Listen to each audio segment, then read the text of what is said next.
You're listening to Almost Entirely Sports. Spanish porn star Nacho Vidal, who likes to advertise his aromatic candles shaped like male genitalia on Twitter, has been arrested on manslaughter charges following a man's death during a mystic ritual in which he inhaled psychedelic toad venom. I'm just going to ask you, Lesky, which one of those candles you thought had the most pleasant scent? With Joshua Briscoe. Honestly, I would like to talk about that instead of anything baseball related. On Sports Radio 810 WHB. We had a tough moment coming back from break right here because David Lesky, who is on the show right now with us here in studio, and Rudy Salazar were talking about something, and I was listening to the liner, and so they were talking about a baseball thing. I was listening to a liner about a psychedelic penis mushroom or whatever, and wow, feels like it was forever ago. Well, because you burned that psychedelic penis candle, and it's like Beards went and had Space Coke, went and did Space Coke in they named Florida. Nacho, if I remember right. Well, yeah, I knew that to be true because I heard the liner. It's just really a lot all clashing together. The good news on the other side of it, we can talk to David Lesky. Hi, Lesky. Hi. Did you buy the candle? I don't think we could. I'm sure we looked into it, right? I mean, the amount of times that we forget to look into something that we plan on looking into. As a guest. You know what? So, Beards, go back in there. Let me know what was his last name. Now, he got arrested, so I'm not sure if it's still going to be on the market or not. I'll get on eBay. I'll get on the dark web. I'll look into it. Well, at the very least, you can kind of buy the Etsy knockoff, right? Sure, yeah. Nacho Vidal. Nacho Vidal. I'm sorry. I would love to see the Etsy knockoff. I'd actually prefer that as my penis candle mogul accused of death by ritualistic toad venom. Accused of death? The candle. He still got his shop. Did the candle and the die? camera, I think, can see my computer. You know the candles don't die; they just burn out, right? It's not like a murdering of a candle. That's doing its job. Dude, I have every time I light a candle, I am screaming bloody murder because I can't. I'm killing this candle. I'm literally snuffing it out. And yet you still do it. And I still because it smells nice. Because you're a psychopath. If Rudy smelled good whenever you lit him on fire, I would light him on fire. Do we know that he doesn't? It's a good point. We don't. I mean, I guess I don't. We don't. I am gonna have to. I'm gonna ruin my algorithm here. The shop still exists. I just can't pull it up because the camera sees my computer screen. That's okay. I'm gonna open an incognito tab and go to Etsy and look for a penis candle and just see if there's a good knockoff. There are so many. So many, I bet. Yep. There are so many. A lot of stuff on Etsy. And they're so detailed.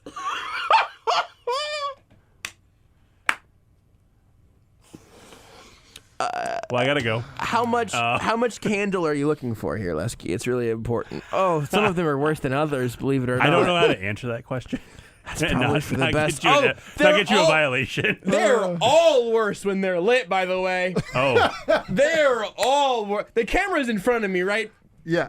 No, you're good. Beards. Okay, this is a TOS violation. I mean, I could use the other one and zoom in on your laptop, but nobody would be able to see anything because it wouldn't focus. You know what, honestly? It would be a sensor. It would be for the best. Do you know you could get, I'm not going to, listen, conversation at this point, who remembers what we were even talking about? Do you know you can get little caps for light switches? Put them on there? Yeah. Sounds lovely. Are they in the shape of something? I don't know. Who's to say? It's not even dark outside yet. Oh, man. Wow. Okay. Is it dark? Well, it's getting there. It's getting there. It's getting dark in here also. It's a yes after dark time. Oh, this candle's called My Secret Garden. Okay. I'm going to close that tab before I get fired. I am so excited for your ads that come. Tomatoes, I would just cucumbers. I think that you could probably get a pretty healthy following of just showing screenshots of your Gmail for the next 2 weeks. I went into an incognito tab and I can't remember if that tracks your browsing data for ads or not. So if it doesn't, then I think I've dodged that particular penis-shaped bullet. It doesn't track it. Now I'm really angry. Okay, I'll I'll Google it on my main computer, on my main browser. You've said it out loud a handful of times. Your phone's definitely picked it up. Now that's all your Instagram ads. If you want to do it on like the studio computer too. That's the way to go. When I could just leave it up and just see who finds it That's first. what I'm saying. That would be great, actually. That would be. Listen, the Border Patrol stumbles on that in the morning, and all of a sudden we're gonna. You know how in old churches and Catholic buildings, or whatever, you have those tables that are just covered in lit wax and candles that have been clearly burned for a long time. This console might just become one of those covered in penis candles. 38th the spot and our Twitch stream are both going to have some serious cropping. Yeah. Well, we've got the bottom third, so we're going to just really raise need up to those make sure. cameras. I had a pretty good joke about circumcision that I 6 to almost 12 got to. inches. I mean, maybe for some of you. Night is I mean, young. it's for a candle. You know, you're not buying real. You're not buying life size of the candle. You're thinking, dream big, Josh. You know those little tea candles that are just a little metal, they're like a 1/4-inch wick. Yep. Yep. Lesky, you tweeted today that after Brady Singer left the game, or actually might have been after the 6th inning when he probably should have left the game. Yeah. One or the other.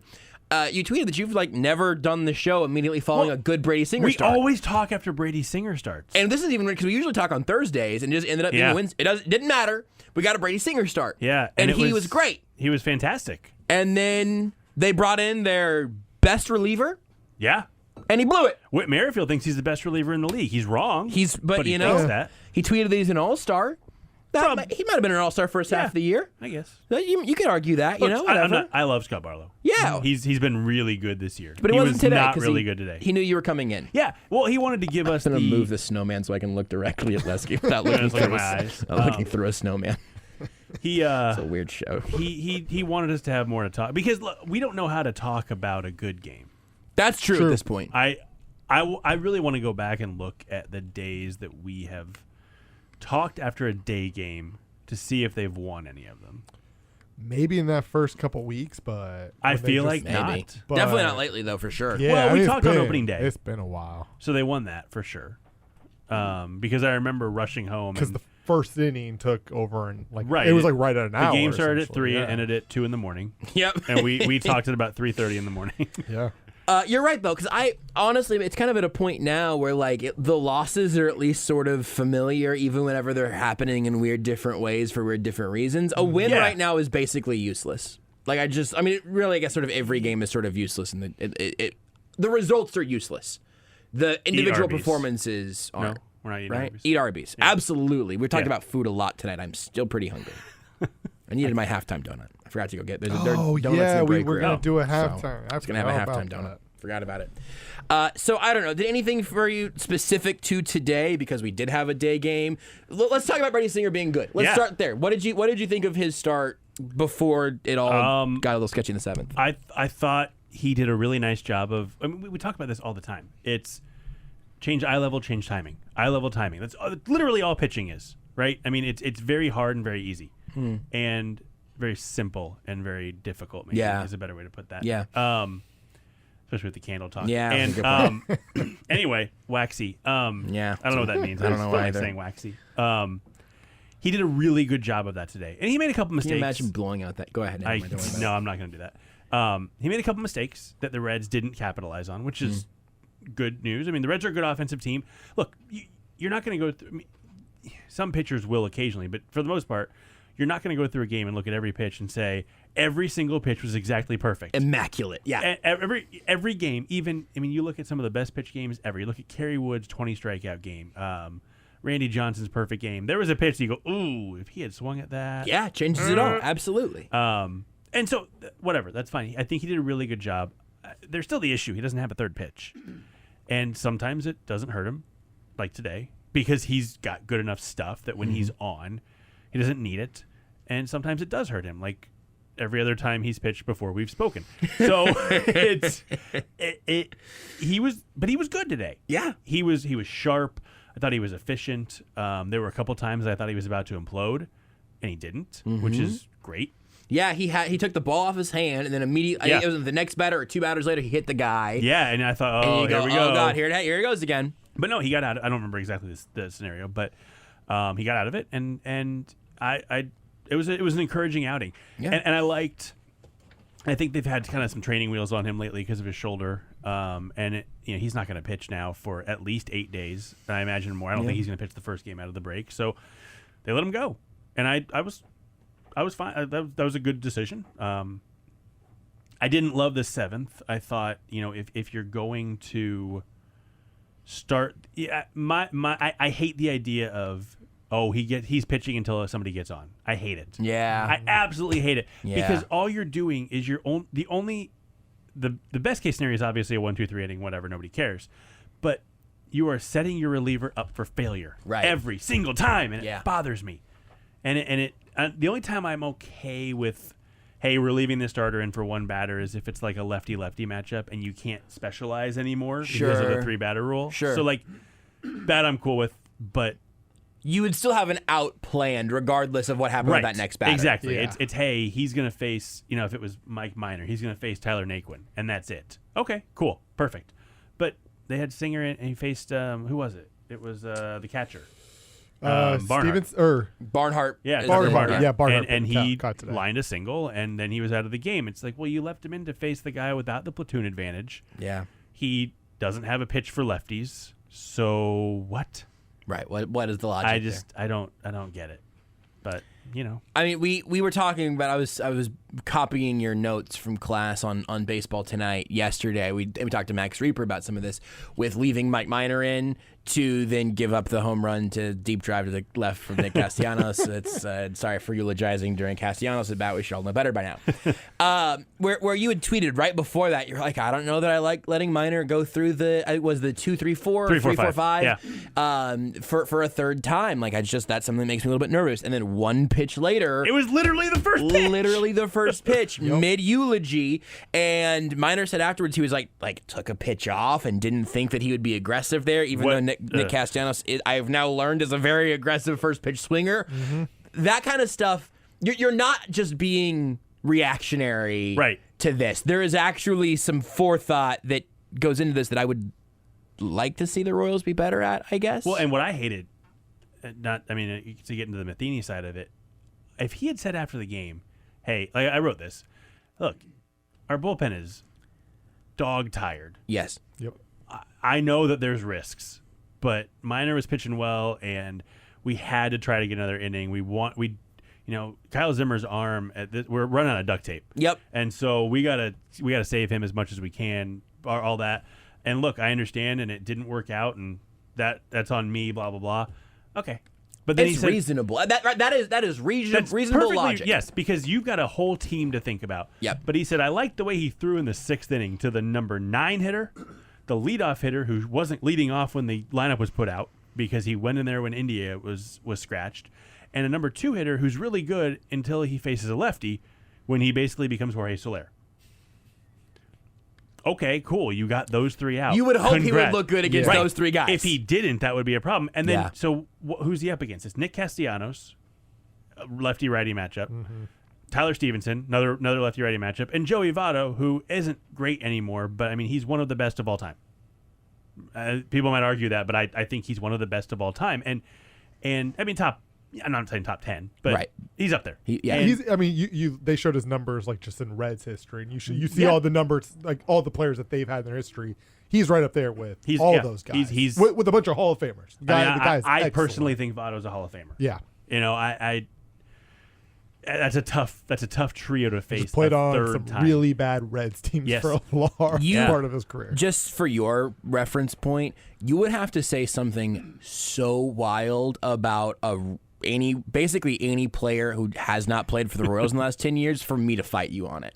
Like for you to have accepted. Like you can just say, I think literally name a baseball player for me. I think Pokey Reese is one of the finest shortstops to ever play baseball. It's actually Pokemon, but I would go, I would trust your word over mine on that. So you said the last decade, so I can talk about Tony Pena Jr. too. Tony Pena Jr. might trip a wire. Never forget opening day when Tony, the opening series where Tony Pena Jr. was a future All-Star.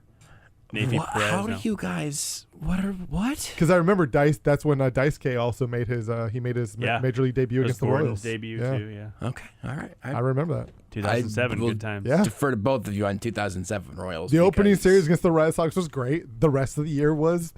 We can forget. Yeah. That's starting to sound kind of familiar. Actually, now opening series looked great. And Tony Pena Jr. was the future for a while. So anyway, Joey Votto take. He is. I wish I forgot that he wasn't until like a week ago. Yeah, full circle. Joey Votto is the best player you've ever seen. You wouldn't trade him for Mike Trout. I get it. Number 1, yeah. Yeah. But you send Minor back out into that circumstance, and it literally takes one pitch. Yeah, literally takes one pitch. And then he walked the next two. I think he walked the next two guys, and I was laughing so hard at the Castellanos thing that I don't remember what happened after that. See, I was at the game, so I didn't hear it until later, and then I'm like, I love being at the game, but every so often something so ridiculous happens on the broadcast that I'm like why lights on fire and Nick Castellanos kills a man? I know. That still blows my mind. Although I did see where I was sitting, man. I actually saw the flames, but I didn't realize I saw it. Like out of the corner of my eye, I see this like orange, and I was like, "What? It's gone. Oh, I must flat. Somebody. The sun peeked through. I don't know." But then I realized about 20 minutes later when I think it was Harold Kuntz was mystified by it. Yes, it's fascinating, incredible. Yeah, good for that guy. I guess he bought a wallet that a 12-year-old owns.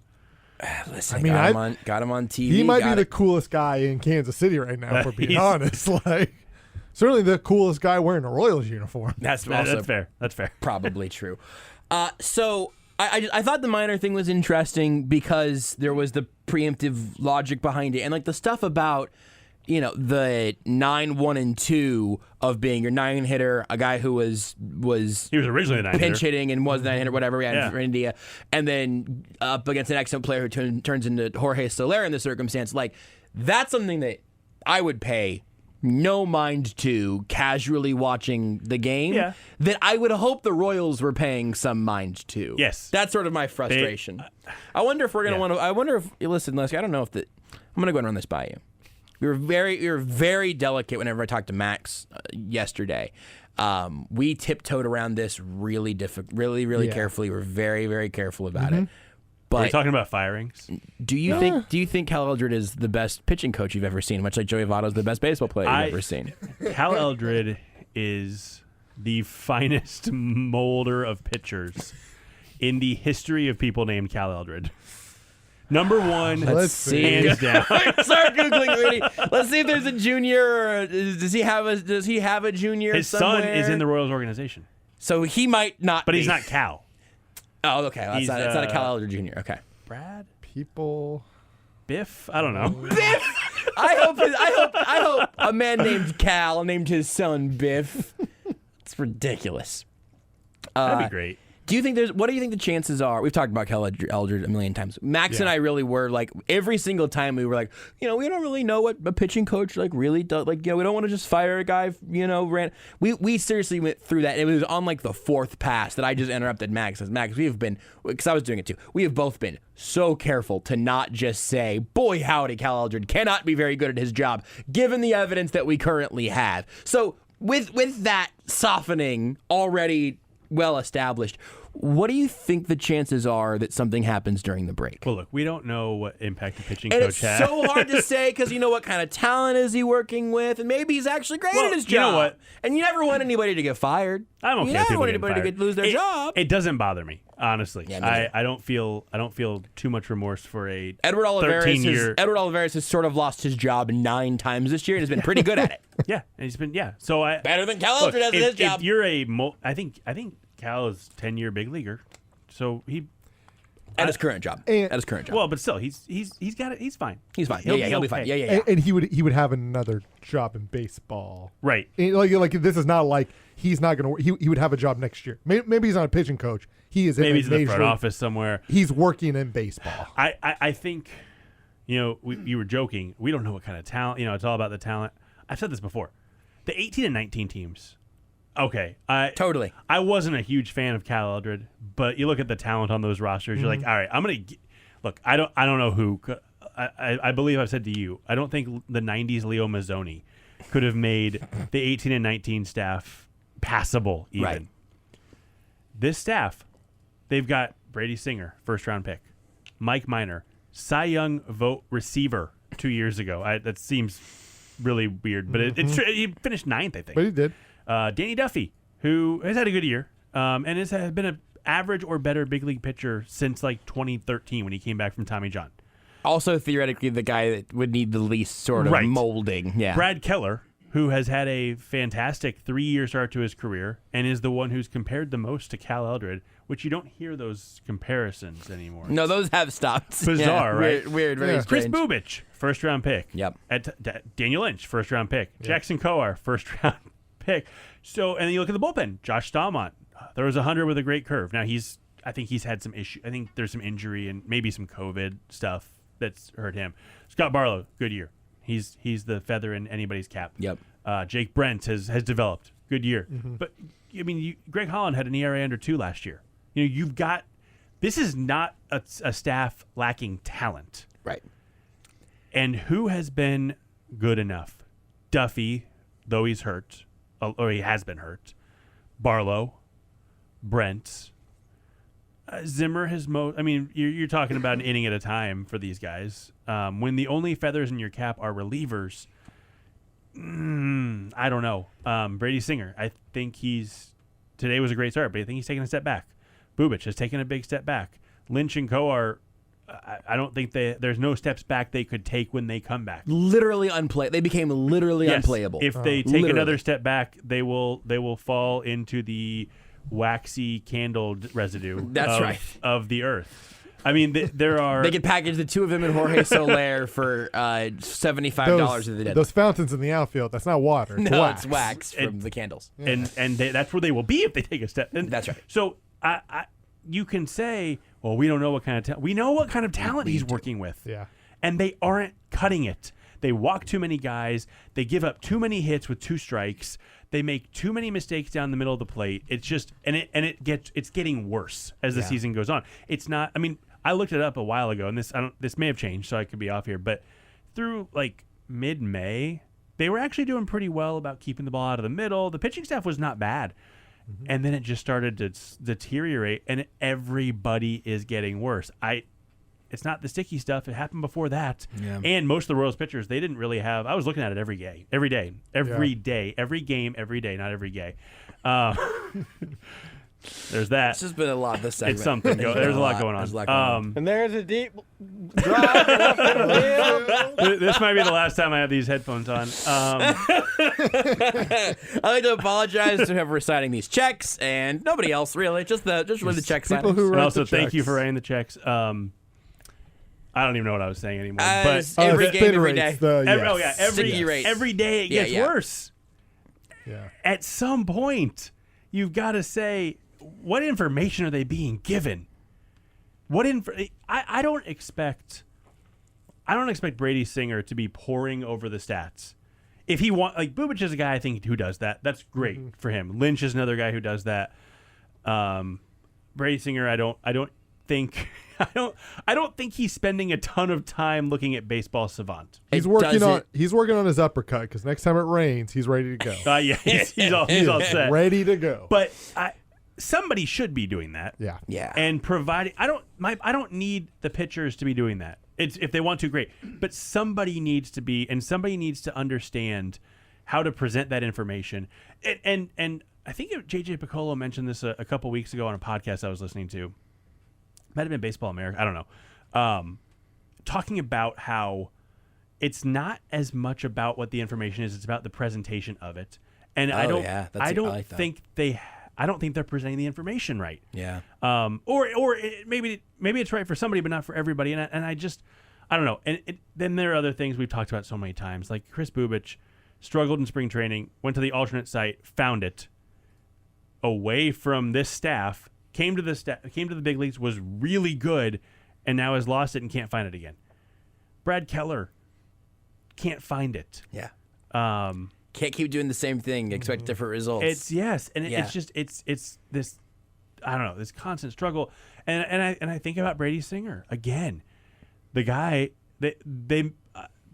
they probably say that he needs to develop a changeup more often than they say his name. Yes, it is his legal middle name now. Right. It's Brady has 2 pitches Singer. Yes, and what's happening? Nothing. Yeah. And I don't know. I mean, I'm not bashing Singer so much here, although I sort of am, I guess. At some point, he's gotten away with having 2 pitches at this point in his career. I don't really blame him. I don't really blame him for saying I have 2 pitches. And he had a nice finish to last year. Yeah, so sure. Somebody above him should be working with him on saying, "Hey man, listen, you've gotten away with having 2 pitches to this point, but it's that's not going to last. Yeah, that never lasts. Nobody lasts in baseball doing the exact same thing for a decade. And Nobody. I guess go back to Joey Votto. That guy has changed every couple years. Every great player has an evolution, a clear one. They mentioned that a ton in the broadcast, just how they were kind of showing just like all the different batting stances. Yes, like because that's been a big deal for him. It's like, and even like players and some it's more minor change. Like I remember like Mike Trout, it's like every now and then there's like a little hole where he's a little bit weak. And then it seems like 2-3 weeks later, and he's hitting 400 on those pitches. Right. Because like he's constantly making adjustments to every little hole that he may find. Yeah. Exactly. And where, it's not just the pitching staff. Where are the adjustments on this team?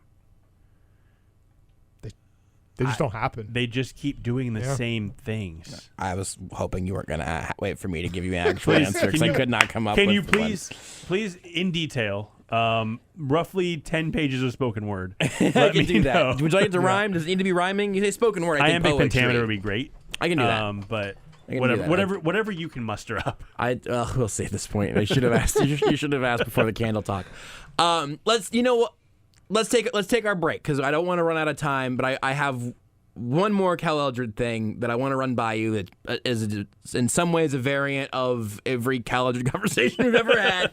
But I want to bring that up and then maybe we look ahead to the deadline a little bit. And I know you've got a story for us tonight. So there's a whole lot to talk about. It's a good story with David Lesky of go to the Substack. You can read some of his work on Royals Review still, right? We're still on Royals Review. Every morning. Still a good friend of Royals Review. But also I read the Substack every morning. InsideTheCrown.substack.com. Yeah.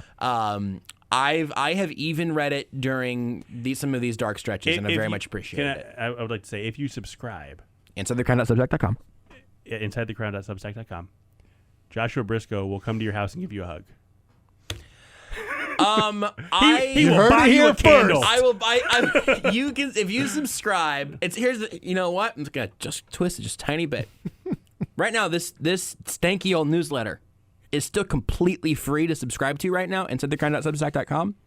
And think about, since you're not currently paying for a subscription, you could put that money towards the candle of your choosing. Yeah. So it's really, you can, I closed the tab. For the cost of 3 candles a day. For like $10, you can get Inside the Crown and a candle of your choosing. The newsletter's free and the candle costs like $10. It's a great way to put it. It feels like a pretty good deal. And I have an advertiser. And Inside the Crown brought to you by Penis Candles. .substack.com. Summer's here, and there's one question I have for you. Are you ready to unveil your beach bod? It's a question from me and also a question from our friends at Manscaped. They just launched their 4th-generation performance package, which includes the Lawnmower 4.0. You heard that right, the 4.0. You can complement your summer bod with a trim from the leaders in male grooming. The sun is shining, and it's calling your name. Join the 2 million men worldwide who trust Manscaped, and get ready for what Manscaped is calling right here Hot Guy Summer by going to manscaped.com for 20% off plus free shipping with the code ALMOST. That's the code ALMOST at manscaped.com for 20% off and free shipping. I've been so impressed by the products that Manscaped has sent us. It's truly the best in class in all male grooming products. I know I've probably said that a million times before, but I can prove it for myself. I've loved everything that Manscaped has sent. And did I mention that their trimmer is waterproof also? You can take it in the shower, or you can keep it all dry from your chest all the way down to, wherever you stop, I guess. You can go all the way to your toe knuckles. Manscaped's going to get you covered there. No matter how you use it or how far you go, the Lawnmower 4.0 is the best trimmer for you. You can get 20% off and free shipping with the code ALMOST at manscaped.com. That's 20% off with free shipping with the code ALMOST at manscaped.com. Escape the shrubs and weeds this summer and shine with Manscaped.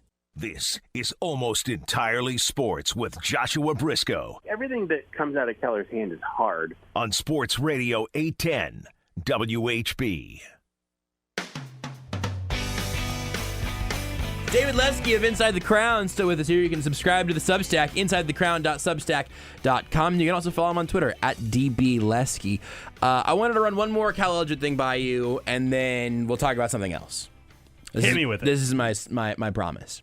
Bad with at his job. We've who? Which one of us? All of us? That's what I thought. Everybody. we've been over the thing of fire everybody. We've been over the thing of either like fire all the pitchers or fire the pitching coach, right? Whenever everybody regresses, all the pitchers. Either all your pitchers are worse than you thought, which I don't actually think is the case, to be clear, or you go, you know what, they're getting some bad coaching. Coaches always take the fall there, except for maybe if it's a coach versus a quarterback. But no team in any sport ever turns over their entire roster after, years of underachieving or seeing a big step back or whatever, right? I am curious if you think there's any chance that it happens during the All-Star break. And here would be my call for the urgency. And having an interim pitching coach, maybe that's fresh eyes, something wonky, and something good comes from it. Maybe it's a disaster. But it's been a disaster already.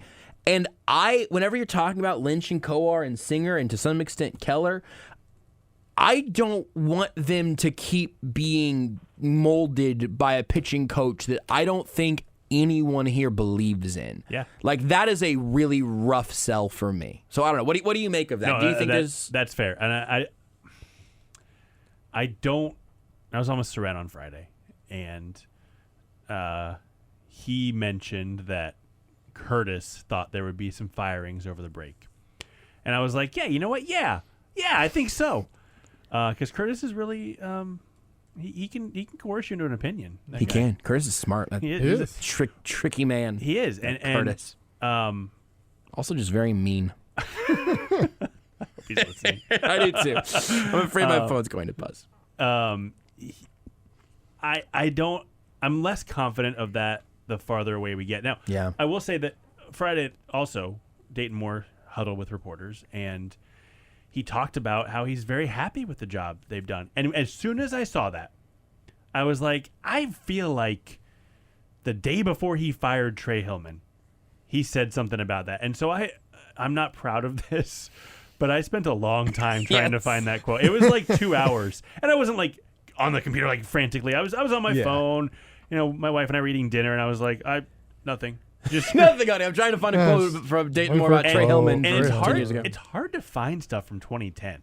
I feel like it'll be easier to find stuff in 2032 from 2021 than it is anyway. Yeah. I did finally find the general idea behind it, and it was that on May 10th, he talked about Trey Hillman giving them everything they needed, and on May 13th, Trey Hillman managed his last game for the Royals, and so I feel like Dayton Moore isn't going to have that conversation unprompted without something about to happen.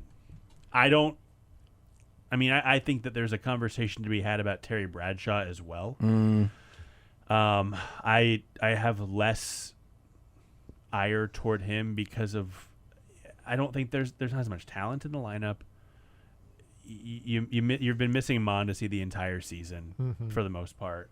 Benintendi started slow and then got hurt, and now he's back to starting slow from being hurt. Like, it would be nice to blame someone for Dozier and Soler, but at that point you're talking about 2-1, not 9-1, which is a pitcher to Eldred ratio. And so I think there's a chance. I don't know if I'm gonna say it's 50-50 or 30-70, whatever, but I think there's a chance something happens. I think there's a real chance for some player movement, not necessarily, maybe not at the break, but somebody asked me, what are the odds Soler's on the roster on Friday, July, whatever it is, the 16th. I think you dropped this on us last time too, and it still blows my mind. But yeah, go ahead. And I think the odds are better he's on the roster on the 16th and the 31st. I don't think he's got much longer. I really don't.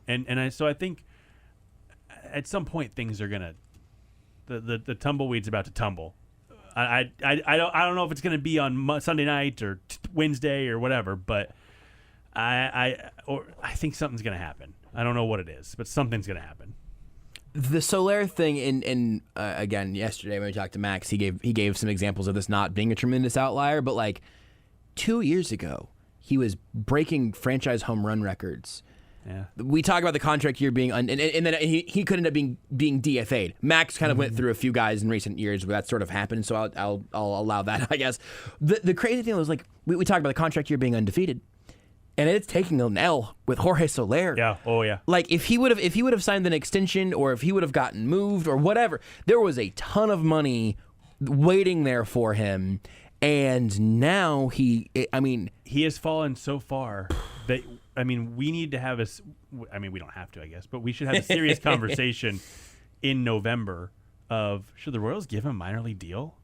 It's insane. He hit 48 home runs in 2019. Why wouldn't you give him a minor league deal for that upside? You would do that if you were another team looking at someone else's castaway. Now, I'll give you another example. Hitter. We just saw him, Eugenio Suarez. Now he's got 17 home runs. Part of that, if you look on Baseball Savant on each player's page, you can see the home runs they'd hit into other parks. Soler's got 6 with the Royals. The only other team where he'd be below 10 is the Tigers. So you put Soler in Cincinnati for half his games. And by the way, there's more power. Comerica is 10 of Soler's games too. So that's wild. Yeah. So he's got 91 games in the 2 places where he has the least. Anyway, that's bonkers. Yeah. So Suarez hit 49 home runs in 2019. He's hitting 170. He's got 17 homers, but he's hitting 170. I mean, 17 of his 54, 55, whatever it is, are home runs. Like, if you put him in Kansas City, I don't know. I haven't looked at his page to see, but I would bet he'd be down closer to 10 in Kansas City, and we'd be having the same conversation. It's not that different, those two guys. So yeah, I mean, I think that it's just I don't know. It's crazy what's happened, but yeah, it's unbelievable. I don't know that. They moved him to the 2 spot. That first night, you could see he was making a huge effort to put the ball on the right side of second base. Mm-hmm. The second night, he stopped. Third night, he went back to it, and it wasn't all terrible. I mean, he hit a ball. I can't remember. I think it was against the Twins. He thought it was a home run, dead center. I don't know if you saw it or not, but he. At this point, I'd have no way of remembering. That's fair. That's fair. So far, it has not fired any synapses. It went to the wall. I thought it was gone. He thought it was gone. HUD thought it was gone. Everybody thought it was gone, and it wasn't. There's just something's off, and I think that what we've seen, they moved him out of the 2 spot already.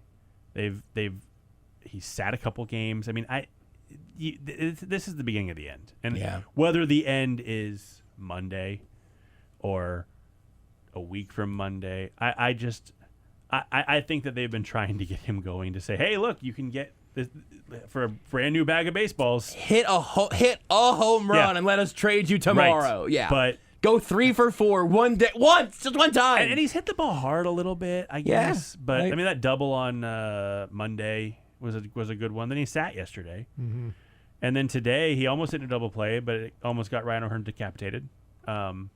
Which I hope he's okay. He came out. I can't think he came out for defense, but he didn't look good. No, that was weird. It was very normal baseball play. But yeah, it's just I don't know. I don't know what to make of it. And it feels like they are almost done. Yeah. I just don't know when done happens. Yeah. And I think that's the same. Honestly, I think that's the way that they are with Eldred at this point. Mm-hmm. I think they're almost done because whether you think he is the man for the job or not, you can't let the performance go. Yeah. It's as simple as that. If you think he is the best pitching coach in baseball, then doesn't matter. It's just almost completely impossible to make that work with the evidence. And it's not like it's, I think that there's a lot of people aren't a Matheny fan, right? Mm-hmm. And I get it to some extent. I think he's done a nice job in some ways, and in other ways he could still improve, but it's probably true of all of us. Sure. He had a 60-game season, and they've played, 86 games? 86. 86. Yep. 86. I just looked, he nailed it. They've lost 50 now. They're at their 50 loss mark. Perfect. Today was loss number 50, and it feels like loss number 500. 50 to go. I don't think they're going to lose 100. That'd be really tough. They could do it, but I don't think. Listen. Anyway, so he's managed 146 games. Yeah. Cal Eldred's pitching coached. Is that how you would say that? I think you nailed it. Pitching to coach. I don't know. He's coached the pitching. Yes. For 262 game seasons, 60 game season. That's 384, 86, 470 games.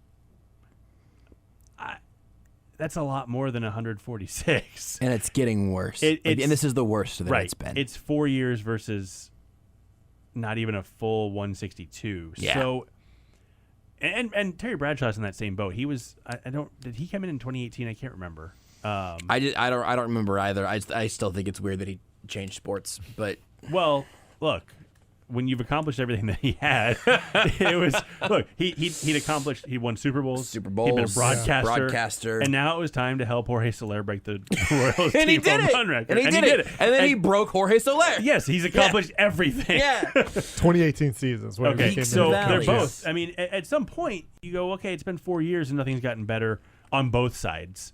I tend to think pitching coaches are more valuable than hitting coaches as far as in season, but at some point the results speak for themselves. So Terry Bradshaw also looks a lot different now.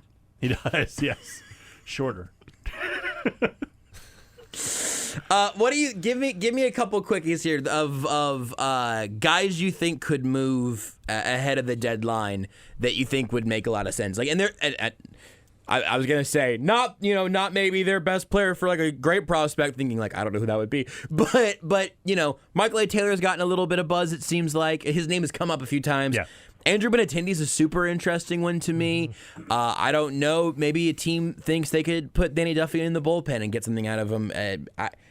I kind of have always felt like the Royals should probably be looking to trade Whit Merrifield at like all times, just because I don't think his peak has lined up with what their peak will eventually look like. Yeah. I don't know, Carlos Santana. What do you? It might be easier to say who you don't think is going to move. I don't know. What do you think? Salvi's not moving. That makes sense. I don't think Nicky Lopez is moving. I think they really like what they've gotten from him, and that's fair. He's been really solid. Dozier's not moving because nobody wants that contract. Yep. Soler is not moving because nobody wants him. If you look at guys, Taylor and Dyson are two guys who could be really valuable adds as a fourth outfielder. We saw, which would be a success, by the way. From the you get half a season, you find out you're crappy again, you get something back for a couple dudes you got for nothing. And we saw how important that fourth outfielder can be. Yeah. And if you're a team like, the White Sox have lost a million outfielders. And by the way, Adam Eaton's so bad that they DFA'd. Yes, so sad. So sad. They DFA'd Adam Eaton when they have no outfielder. That's not great. They're playing Billy Hamilton regularly. Who made a great play diving in the mud. I saw that. And I was like, the Royals let him go today. Wow, really? Got a hit off it. I did not see swing, that. But we saw how valuable a fourth outfielder can be during the Royals playoff runs. That's useful. And Taylor's got some pop. There's some. Yeah. He's not a player without his value. He just shouldn't be starting. Yeah, and they also these players both all maybe have more value on better teams. Yeah, absolutely. Because none of these dudes we're talking about right now are going to be here in 2 or 3 years. Definitely. I think Santana's interesting. I don't think they're going to trade him though, because I think they see Prado and Witt and Isbell coming back potentially, and Olivares eventually staying up for more than 3 or 4 days. Right. And they really like what Santana brings in the lineup as far as a professional at bat, kind of the Shields effect on the offense. Yeah. So I don't think they're going to move him, and I don't think he would get huge offers. I think that's reasonable. So I think keep him probably. Duffy's an interesting case. Mike Minor would be interesting. He's another guy. Mike Minor would be interesting. I don't think they'll move him though, because they have zero. Nothing's guaranteed, but quote guaranteed innings in 22, and they've got Minor signed, who they know they can put out there for 6 innings and 100 pitches and not care if his arm falls off. So it's just what a way to go about life, man. I know. It's just like you're right. Everything you just said makes a ton of sense. And so it's hard to. But at the same time, you can go out and you can sign somebody next year. Yeah. Right. You can give the Minor deal to. I haven't even looked at the free agents yet, but whoever's out there, I think that there's some possibilities, I guess. But I don't think they'll be very active, honestly. Eat Arby's, man. That's where I'm at right now. The Royals probably aren't going to be very active. I think second to Bobby Witt Jr. might get called up by the All-Star break in 2022. I think would be the only phrase that could bum me out more. I don't think it'll be that early. Yeah, that's all right. All right, I'm gonna write a deep depression into this commercial break. Whenever we come back, we're either gonna end up talking about something Royals related, or we're gonna find out if Lesky has enough time to tell this story this week. And if not, we'll continue to teasing. I'm not very good at teasing for the next segment. Teasing a story for the next week would be pretty powerful. It is the Jimmy Kimmel, Matt Damon thing. Yeah, that's perfect. The story includes, by the way, Jimmy Kimmel and Matt Damon. We'll talk about it. We'll talk about it at some point. You're listening to Almost Entirely Sports. You talked to me about Chili's, and I'm going to see if I can confirm something that I'm pretty sure is true about the Nationals World Series ring. Okay, well, so here's my thing on Chili's. With Joshua Briscoe. It's garbage. On Sports Radio 810 WHB.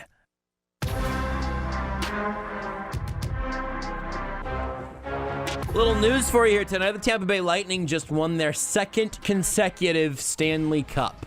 1-5 over the Montreal Canadiens. They won Game 4, but a very meager resistance there. Tampa goes back-to-back. Last Stanley Cup on NBC. Oh, yeah, that's right. Go to ESPN next year. Yeah, that's right. They did kind of a little Doc Emmerich goodbye, I think, on in the midst of Game 4, which I was weirdly watching. I'm surprised they didn't put it on Peacock. Yeah, right. No, we got NBC over-the-air satellite. It is pretty wild because my family moved to just outside of Tampa, St. Pete, a few years ago, and so we went to a Tampa game pre-pandemic, and it's been funny talking to them. My dad, who could not have possibly cared less about hockey before moving down there. Tampa is like a hockey town. Yeah. They are dug in and now have a little dynasty. I saw. I'd say it's because it's a team that actually wins, but the Rays win and they just don't care about the Rays for whatever reason. Yeah, Tampa's got some championships. Yeah. They've got Lightning back-to-back. Obviously, the Buccaneers. Rudy, I know you don't remember that game. It's fine. Don't worry about it. What happened? I was thinking about the Rays in the World Series. The Rays in the World Series. They've had a pretty good little run for a city that mostly gets bleeped on. And it's been a pretty good run. I was in Tampa a couple years ago. It's fine. Yeah. That's what I would say. That is my glowing endorsement of Tampa. Listen. If somebody from the Tampa tourism industry is listening. Here is your slogan. Tampa, it's fine. I was in Tampa Bay. I think a place. I'm pulling up because I remember what date I was in Tampa Bay. It was August 10th of 2011. We'd went down to go watch Salvador Perez. We had went down there to go watch him play. What just happened? And while I was down there, we saw the first game, and then it was like the next day before the second game. All of a sudden, I'm just on my phone. It's like they just called up Salvador Perez. So I have a baseball signed by Salvador Perez on his Major League debut, and walked right behind him. Jeff Francoeur just grabs the baseball and signs it as well. So, thank you, Frenchie. About that Salvi was 106 pounds lighter then. Is that right? No, I don't think that's accurate. You knew the date by the date, so I believe that you might know exactly. They were showing. It was when they were in Tampa. Yeah, they were showing the video of him from 2011. Yeah, my God. So my dad says he found us on there because we got tickets pretty low. So like on the highlights, he says like he has the recording where like he can actually see us there. Nice. It was really cool seeing that debut because it was electric. He was awesome. The next day, a kid jumped on the field and like ran around. It was fun. Was that kid you? No. Okay. But he literally jumped like over our section of seats, like a couple over. No, wasn't me. Wasn't me. If we I did not have that athletic ability. A friend of mine jumped on the field. This kid covered some ground. What if we would have ended the show and Rudy would have been like, that kid was me. Why didn't you guys ask if that kid was me? Like, I would have felt like a real bleep hole. InsideTheCrown.substack.com. Follow him on Twitter at DBLesky. He's got a story for us next time. Yes. There's your teaser. Bye, Mom. You're listening to Almost Entirely Sports with Joshua Briscoe on Sports Radio 810 WHB.